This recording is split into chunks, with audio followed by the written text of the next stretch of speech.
రంగదాసుడు పలుకుతున్నాడు, జడములో లేడు దేవుడు అన్నాడు. జడం అంటే ఏమి? యాడ ప్రాణం లేదో ఆడ దేవుడి లేడు. ప్రాణం ఉన్నది వస్తువు, ప్రాణం లేని వస్తువు, వీటిని నువ్వు ముందు గుర్తు చేయదు. అంటే ఆత్మ అనాత్మ. ఆత్మ యాడున్నది, అనాత్మ అంటే ఆత్మ లేని జాగాడున్నది. ఇవి రెండు నువ్వు మంచిగా గుర్తు చేసుకో. గుర్తు చేసుకొని ఆత్మ ఉన్న జాగల నువ్వు అలా భక్తి చేయి.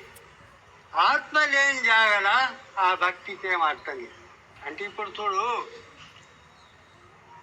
ఇప్పుడు దేహం ఉన్నది, ఇందులో ఆత్మ ఉన్నది. మట్టి ఉన్నది, అందులో ఆత్మ లేదు. మట్టి ఉన్నది కదా, దానిలో ఆత్మ లేదు. ఎందుకంటే దాని అందులో గుర్తింపు లేదు. ఆత్మ ఉన్న